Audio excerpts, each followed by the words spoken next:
ಮಾಜಿ ಮಸಾಲ ಎಂತ ಅಡಿಗೆಯ ರುಚಿಯಾಗೋ ರಹಸ್ಯವು 20 ರೂಪಾಯಿ.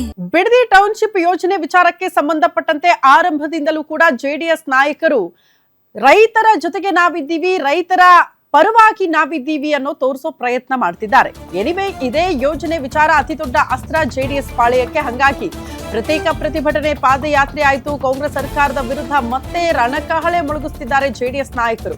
ಬಿಡದಿ ಟೌನ್ಶಿಪ್ ವಿರೋಧಿಸಿ ಮತ್ತೊಂದು ಸುತ್ತಿನ ಹೋರಾಟ. ಬೆಂಗಳೂರಲ್ಲಿ ಇವತ್ತು ಜೆಡಿಎಸ್ ನಿಂದ ಬೃಹತ್ ಹೋರಾಟವನ್ನ ಹಮ್ಮಿಕೊಳ್ಳಲಾಗಿದೆ.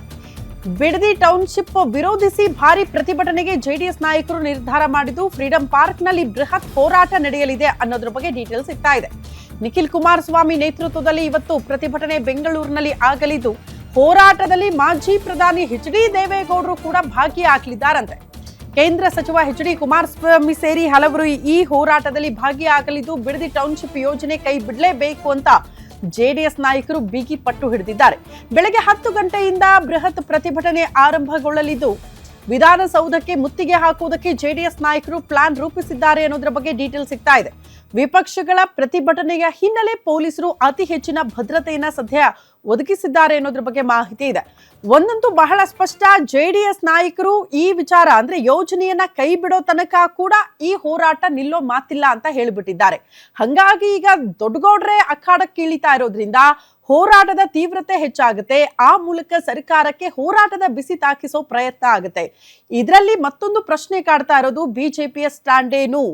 ಬಿಜೆಪಿ ಜೆಡಿಎಸ್ ನ ಈ ಹೋರಾಟದಲ್ಲಿ ಭಾಗಿಯಾಗತ್ತಾ? ಜಂಟಿಯಾಗಿ ಹೋರಾಟ ಆಗತ್ತಾ ಮೈತ್ರಿ ಪಕ್ಷಗಳಿಂದ ಅನ್ನೋದೇ ಸದ್ಯ ಇರುವಂತಹ ಕುತೂಹಲ.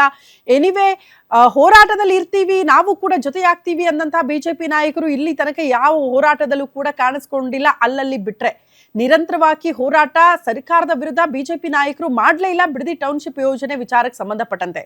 ಆದ್ರೆ ಬೆಂಗಳೂರಿನಲ್ಲೇ ಆಗುವಂತಹ ಇವತ್ತಿನ ಹೋರಾಟದಲ್ಲಿ ಬಿಜೆಪಿಯ ನಾಯಕರು ಕೂಡ ಜಾಯಿನ್ ಆಗ್ತಾರಾ? ಮೈತ್ರಿ ಒಗ್ಗಟ್ಟು ಪ್ರದರ್ಶನ ಆಗುತ್ತಾ ಯೋಜನೆಯ ಹೋರಾಟದಲ್ಲಿ? ಇದು ಕೂಡ ಸದ್ಯಕ್ಕಿರುವಂತಹ ಕುತೂಹಲ. ಹಾಗಾಗಿ ಕಾದ್ ನೋಡ್ಬೇಕು. ಬೆಂಗಳೂರಲ್ಲಿ ಇವತ್ತು ಬಿಡದಿ ಟೌನ್ಶಿಪ್ ಯೋಜನೆ ವಿಚಾರಕ್ಕೆ ಸಂಬಂಧಪಟ್ಟಂತೆ ಆಗುವ ಹೋರಾಟ ಮತ್ತು ಅದರ ರೂಪುರೇಷೆ, ಅದರ ತೀವ್ರತೆ ಎಷ್ಟರ ಮಟ್ಟಿಗಿರುತ್ತೆ, ದೇವೇಗೌಡರು ಬಂದ ಬಳಿಕ, ಹೋರಾಟದಲ್ಲಿ ಭಾಗಿಯಾದ ಬಳಿಕ ಆ ಮೂಲಕ ಸರ್ಕಾರಕ್ಕೆ ಯಾವ ರೀತಿ ಬಿಸಿ ಮುಟ್ಟಿಸಲಾಗುತ್ತೆ ಅನ್ನೋದೇ ಸದ್ಯ ಇರುವಂತಹ ಪ್ರಶ್ನೆ. ಬಟ್ ರಾಜ್ಯ ಸರ್ಕಾರದ ವರ್ಷನ್ ನಿಮ್ಗೆಲ್ಲ ಗೊತ್ತೇ ಇದೆ. ಸಮಿತಿ ರಚನೆ ಆಗಿದೆ. ಸಮಿತಿಯಿಂದ ವರದಿ ಬರೋ ತನಕ ಕೂಡ ಯೋಜನೆ ಕೈ ಬಿಡಬೇಕಾ ಅಥವಾ ಯೋಜನೆಯನ್ನ ಅನುಷ್ಠಾನಕ್ಕೆ ತರಬೇಕಾ ಅನ್ನೋದನ್ನ ಡಿಸೈಡ್ ಮಾಡೋದಕ್ಕೆ ಸಾಧ್ಯ ಇಲ್ಲ.